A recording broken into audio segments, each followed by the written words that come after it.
কি ব্যাপার চাচা? গত 3 মাসে রেস্টুরেন্টের আয় হচ্ছে মাত্র 70,000 টাকা। এর আগেও তো 6 মাসে আমি ইনকাম করছি 5 লক্ষ টাকা। তাহলে এই 3 মাসে কি সমস্যা? হ্যাঁ, এই অবস্থা কেন আমার রেস্টুরেন্টের? কথা বলেন, কথা বলেন। স্যার, জনি নামের একটা ছেলে আসার পরের থেকে আমাদের রেস্টুরেন্টের আয় উন্নতি বন্ধ হয়ে গেছে। মানে? জি স্যার। সামান্য একটা ওয়েটারের সাথে আমার রেস্টুরেন্টের আয় উন্নতির সম্পর্ক কি? স্যার, আগে যে ওয়েটারটা ছিল প্রত্যেকটা কাস্টমারের বিল হতো 700-800 টাকা করে, কিন্তু জনি আসার পর থেকে কোনো কাস্টমারের থেকে 200 টাকার বেশি বিল পাইনি। এই জনের মধ্যে কোনো না কোনো ঘাবলা আছে স্যার। আমি মাথার ঘাম পায়ে ফেলে এত কষ্ট করে রেস্টুরেন্ট দিলাম, আর সামান্য একটা ওয়েটার আমার সাথে খেলছে, মানে রিফাতের সাথে খেলছে। হ্যাঁ স্যার, আপনি একদিন কাস্টমার সেজে আমাদের রেস্টুরেন্টে আসেন। আমি যদি মিথ্যা বলে থাকি, ওদিন থেকে আমার চাকরি আউট করে দিয়েন। আমার আর ম্যানেজার পোস্টের দরকার নাই। আপনি এসে দেখেন জিনিসটা কি। একদিন আসবো মানে? আমি যদি আরেকদিন সময় নিই, আমি আরো লসের নিচে পড়বো। একদিনে সময় নেওয়া যাবে না, যা করার আজকেই করতে হবে। অতএব আমি আজকে আসবো, তবে খবরদার জনি যেন কোনোভাবে টের না পায় যে আমি যে এই রেস্টুরেন্টের ওনার। ঠিক আছে? জি স্যার। যাও।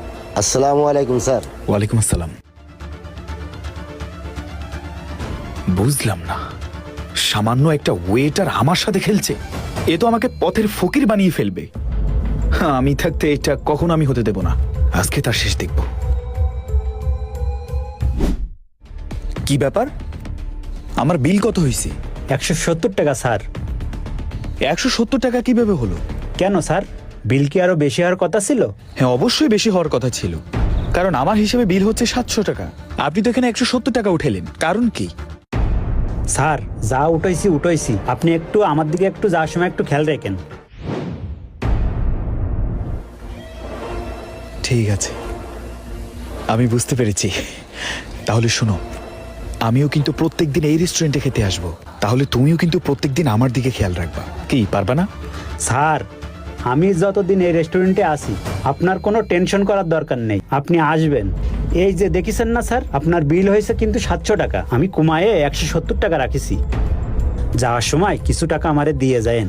বাহ, তুমি তো দেখি ইন্টেলিজেন্ট একটা ওয়েটার। আমার পছন্দ হয়েছে। কিন্তু তোমার কাছে আমার একটা প্রশ্ন। তুমি যে দৈনন্দিন তোমার মালিককে ঠকাচ্ছ, আর এতে করে তোমার মালিক যদি দেখে ফেলে, প্রবলেম হবে না? আরে দূর, প্রবলেম হলেও কি আর না হলেও কি।